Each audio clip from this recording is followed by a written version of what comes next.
बिस्मिल्लाहिर्रहमानिर्रहीम। अस्सलाम वालेकुम my YouTube family, welcome back to my channel. आज मैं आपके साथ चिकन टिक्का बोटी की रेसिपी शेयर करने जा रही हूँ। रेसिपी ज़्यादा मुश्किल नहीं है, लेकिन कुछ चीज़ें हैं जिनको आपने बहुत ध्यान में रखना है। वो चीज़ें क्या है और कैसे होंगी, इसके लिए आपको वीडियो को शुरू से आखिर तक देखना पड़ेगा ताकि आपको सारी रेसिपी की अच्छे से समझ आ जाए। तो चलते हैं अपनी रेसिपी की तरफ। रेसिपी शुरू करने से पहले दो चीज़ें। पहली चीज़ तो ये, वैसे तो टिक्का बोटी बारबेक्यू ग्रिल के ऊपर बनाई जाती है। आप इसको बारबेक्यू ग्रिल कह लें, अंगीठी कह लें, अड्डा कह लें, मुख्तलिफ वर्ड इसके लिए यूज़ होते हैं। लेकिन अगर आपके पास नहीं है, क्योंकि अक्सर घरों में ये चीज़ अवेलेबल नहीं होती, तो आप इसको तवे पे भी बना सकते हैं। बस ये है कि अंगीठी के अंदर क्योंकि कोयले का इस्तेमाल होता है तो उससे ज़रा फ्लेवर अच्छा आ जाता है। और दूसरी चीज़ ये कि मैं चिकन यूज़ कर रही हूँ टिक्का बोटी के लिए। आप मटन भी यूज़ कर सकते हैं, बीफ भी यूज़ कर सकते हैं, जो भी चीज़ आपके पास हो। बस डिफरेंस इतना आता है कि चिकन में टाइम ज़रा कम लगता है, बीफ और मटन के अंदर टाइम थोड़ा सा ज़्यादा लगता है। चिकन तकरीबन 8 से 10 मिनट लेता है ग्रिल होने में, और बीफ तकरीबन 20 से 25 मिनट ले लेता है। तो इतना सा डिफरेंस है इन दोनों चीज़ों में। अब हम चलते हैं अपनी रेसिपी की तरफ। ये मैंने तकरीबन 1.5 किलो चिकन लिया था। आप बोनलेस भी यूज़ कर सकते हैं और मिक्स भी यूज़ कर सकते हैं, ये आपकी अपनी चॉइस है। मैंने थोड़ा सा पानी लिया था, उसमें 1 कप सिरका, 1 चम्मच नमक और आधा चम्मच मैंने टाटरी ली थी, वो ऐड करके इसके अंदर फिर मैंने चिकन को डिप करके रख दिया है। इससे ये होता है, एक तो चिकन आपका टेंडर अच्छे से हो जाता है, दूसरी चीज़ ये कि वो ज़रा साफ़ हो जाता है, और जब इसकी टिक्का बोटी बनती है तो वो बहुत ही जूसी और सॉफ्ट बनती है। तो ये 15 से 20 मिनट के बाद मैंने इसको साफ़ पानी से अच्छे से धो लिया है। इसके बाद हम चलते हैं इसकी मैरिनेशन की तरफ। ये मैंने 1 कप दही ली है, इसको आपने अच्छे से फेंट लेना है। मैं 1.5 किलो चिकन के लिए 1 कप दही का इस्तेमाल कर रही हूँ। अगर आपका चिकन कम ज़्यादा है तो आप उस हिसाब से दही की क्वांटिटी को एडजस्ट कर सकते हैं। अब हम दही के अंदर ऐड करते हैं स्पाइसेस। सबसे पहले मैं इसके अंदर ऐड कर दूँगी सॉल्ट। मैंने इसमें 1 टेबल स्पून सॉल्ट ऐड किया है। आप अपने जायके के हिसाब से कम ज़्यादा इस्तेमाल कर सकते हैं।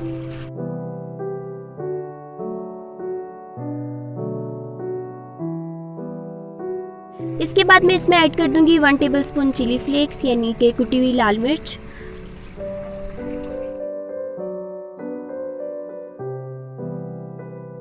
One teaspoon black pepper powder, यानी कि काली मिर्च का पाउडर।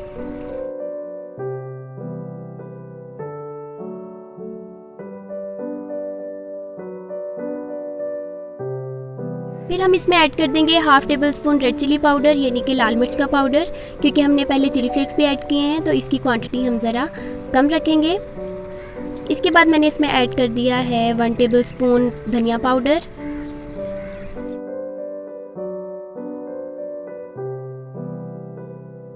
और इसमें ऐड किया है 1/2 टेबल स्पून गरम मसाला पाउडर।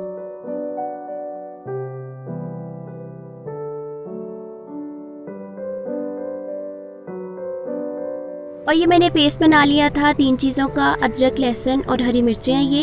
इन तीनों चीज़ों को आपने अच्छे से ग्राइंड कर लेना है। ये तकरीबन 2 चम्मच है। इस पेस्ट को भी हम इसके अंदर ऐड कर देंगे। और यहाँ पे मैंने ऐड कर दिया है 1 टीस्पून तिक्का मसाला। आप किसी भी ब्रांड का यूज़ कर सकते हैं, जो भी आपके पास हो। और लास्ट में हम इसके अंदर ऐड करेंगे साबुत ज़ीरा। और अब हम इन सारी चीज़ों को अच्छे से मिक्स कर लेंगे। इतने सारे मसाले देख के आपने परेशान नहीं होना। 1.5 किलो चिकन के अंदर ये मसाले बिल्कुल मुनासिब हैं, कोई भी चीज़ ज़्यादा नहीं है। एक चीज़ आपने ध्यान में रखनी है, मैंने इसके अंदर 1 टेबल स्पून सॉल्ट इसीलिए ऐड किया था क्योंकि टिक्का मसाला के अंदर ऑलरेडी नमक होता है, तो आपने नमक की क्वांटिटी थोड़ी सी कम रखनी है। तो ये सारी चीज़ें अच्छे से मिक्स हो गई हैं। अब हम चिकन को मैरिनेट कर लेते हैं। चिकन के पीस का साइज़ ज़्यादा बड़ा नहीं होना चाहिए, क्योंकि अगर ये ज़्यादा बड़ा होगा तो ये अच्छे से अंदर से कुक नहीं होगा। तो आपने इसका साइज़ जो है वो ज़्यादा बड़ा नहीं रखना। तो अब ये देख सकते हैं, मैंने ये सारा जो मिक्सचर था दही वाला, इसको मैंने चिकन में ऐड कर दिया है। अब हम इसको अच्छे से मिक्स कर लेते हैं। आप चाहें तो चम्मच से मिक्स कर लें और हाथ से भी कर सकते हैं, जिससे भी आपको आसानी हो।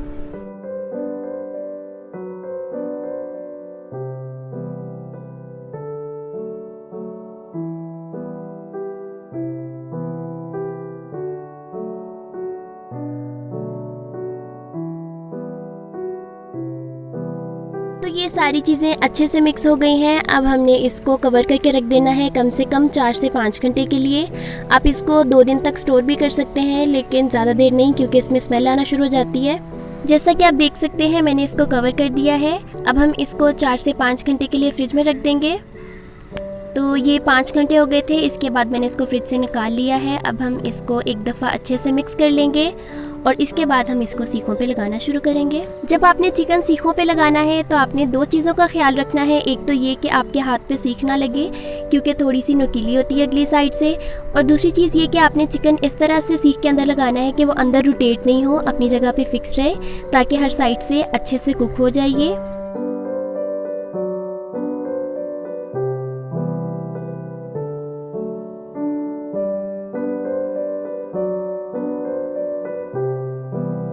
अब आ जाते हैं कोयलों की तरफ। मैंने कोयले अलहदा से अच्छे से गर्म कर लिए थे और इसके बाद मैंने इसको अंगीठी में बिछा लिया है। अगर आप चिकन यूज़ कर रहे हैं तो आपने इस बात का ध्यान रखना है कि कोयलों का फ्लेम ज़्यादा तेज़ नहीं हो, बिल्कुल नॉर्मल फ्लेम होना चाहिए, मीडियम सा।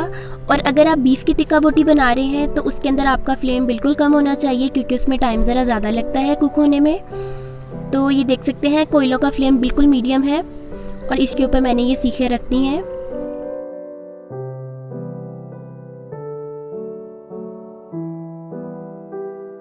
एक से 1.5 मिनट के बाद मैं इसकी साइड्स चेंज कर दूंगी, ताकि हर साइड से इक्वली कुक हो जाए ये, और इसका कलर भी हर साइड को इक्वल आए। तो आप देख सकते हैं मैंने इसकी साइड्स चेंज कर दी हैं और इसका कलर भी कितना अच्छा आ गया एक साइड से।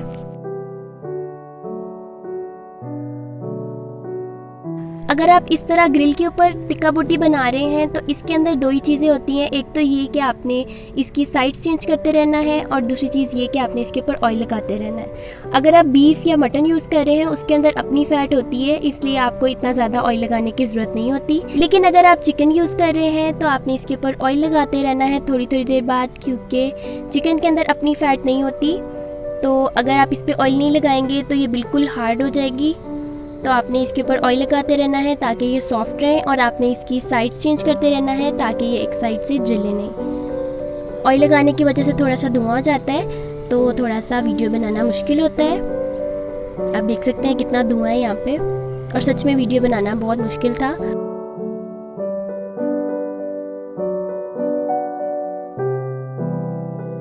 तो ये अच्छे से कुक हो रहे हैं और इसके ऊपर मैं ऑयल लगा रही हूँ।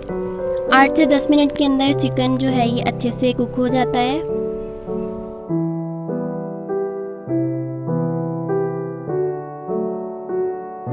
कोयलों का फ्लेम बिल्कुल मीडियम है, मैंने इसको तेज़ नहीं रखा, अदरवाइज़ ये जल जाएंगे। तो आप देख सकते हैं ये इसके फ्लेम से कितने अच्छे से कुक हो रहे हैं।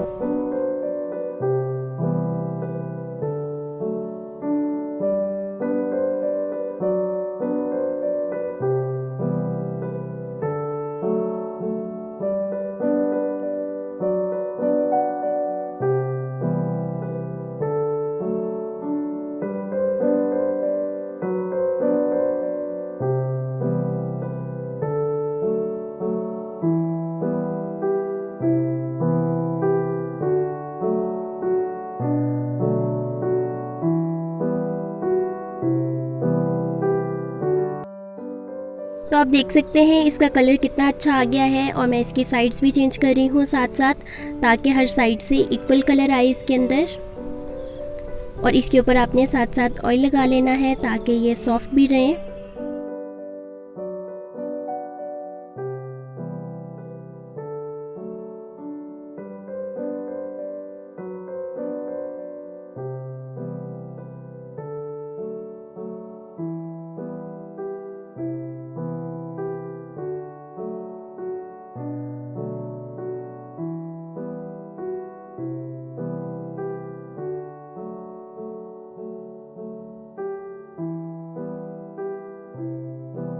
टिक्का बोटी की यही खूबसूरती होती है कि हर साइड से इक्वल कलर आया हो और हर तरफ से अच्छे से कुक हुई हो। तो आप देख सकते हैं हर साइड से इक्वल कलर है, और इसकी आवाज़ सुने आप कि ये बिल्कुल तैयार है।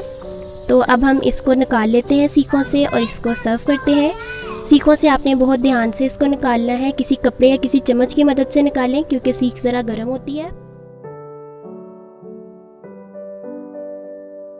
तो जी जनाब, चिकन टिक्का बोटी रेडी है। आप इसको रायते के साथ सर्व करें, किसी चटनी के साथ सर्व करें। दावतें चलती रहती हैं ईद के बाद, तो आप इसको किसी भी दावत या किसी भी और इवेंट पे ज़रूर बनाएं और ज़रूर ट्राई करें। अगर आपके पास अंगीठी या ये ग्रिल नहीं है तो आप इसको तवे पे बना लें, पर आप इसको ट्राई ज़रूर करें और इन्जॉय करें। अगर आपको मेरी वीडियो अच्छी लगी है तो मेरी वीडियो को लाइक करें, मेरे चैनल को सब्सक्राइब करें। इंस्टाग्राम और फेसबुक के पेज का लिंक मैं डिस्क्रिप्शन बॉक्स में दे दूँगी, काइंडली उसको भी फॉलो करें। इंशाल्लाह मिलेंगे नई रेसिपी नई वीडियो के साथ। अपना बहुत सारा ख्याल रखिएगा। अल्लाह हाफ़िज़।